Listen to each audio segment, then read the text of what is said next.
Mga kaibigan, welcome back. Ito pag-usapan po natin ang napakagandang comeback ng Gilas Pilipinas sa Macau Blackbirds. Talagang magagaling din yung kalaban, 7 o 10 yung import nila. At ito si QMB, talagang sinubukan ng ating mga players. Talagang pinosterize pa ni AJ Edu at grabe yung nilaro nitong si Ramos, lalong-lalo na si Justin Brownlee.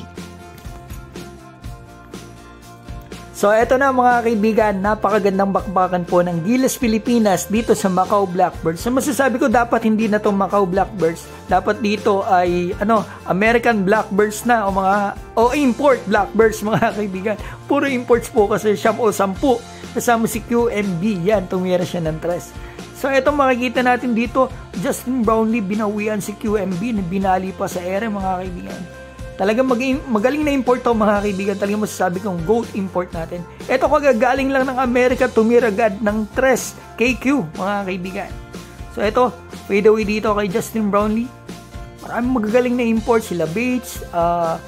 Pero talagang Justin Brownlee ako. KQ, back to back 3 dyan mga kaibigan.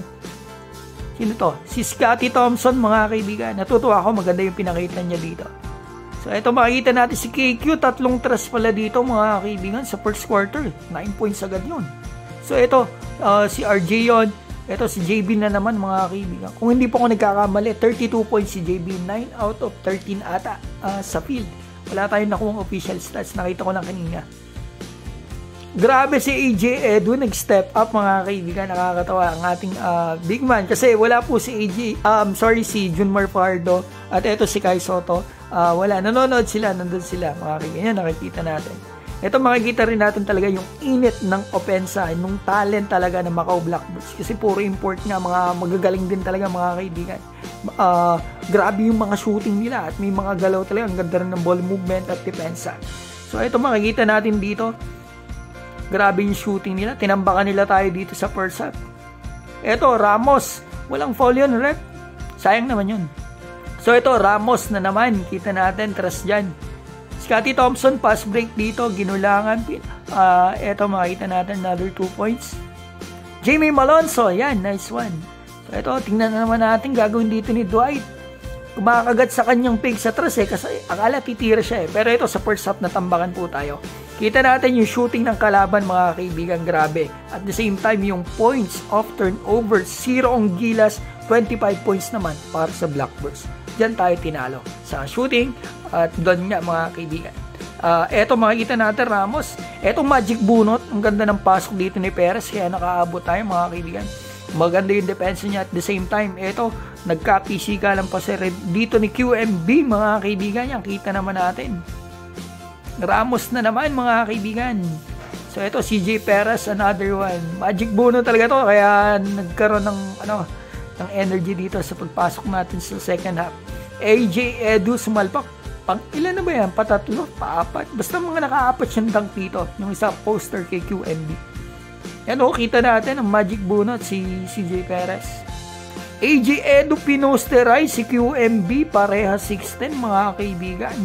Yan kita naman natin. Next year, possible po, local na sa atin. Etong si ako na double poster si QMB. Sinalpakan ni Edu, binutata naman sa kabila ni Ramos. Grabe talagang sinapi dito ni QMB. Tinirahan pa ni JB. Talagang pinakitaan siya ng ating national team. Kasi ito ay Gilas prospect din si QMB. Pero after 10 years pa siguro yan mga kaibigan. Pero si Kwame. I'm sorry, sinasabi ko pala kanina si Edu si Kwame pala ang tinutukoy ko mga kaibigan. I'm sorry. So ito makikita natin si Scotty Thompson. Ang ganda nila rin, nakakatawa. Ito si Kiambao. Grabe, ilang 3-point ni JB rito sa fourth quarter mga kaibigan. 4 na 3-point. Walang sablay sa 3-point yan mga kaibigan.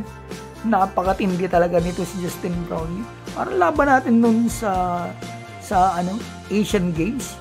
Grabe yung sunod-sunod na thrust ni JB. Parang ganito ang ginawa niya din. Grabe. Ito pa, may end one pa. Bali sa bilang ko, naka 15 points si JB rito sa fourth quarter mga kaibigan. 6'10 versus 6'10 yan mga kaibigan.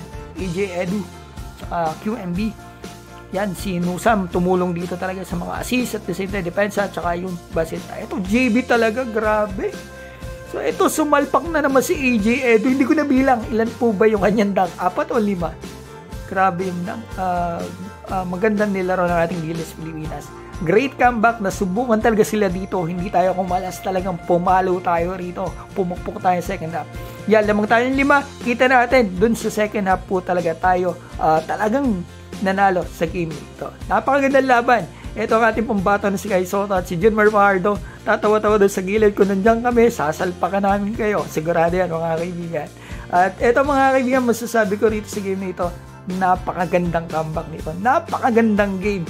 Kayo po mag-comment na dyan sa baba at maraming salamat po sa inyong suporta sa Gilas Pilipinas. Next week, Asia Cup na mga kaibigan. Sana manalo po tayo.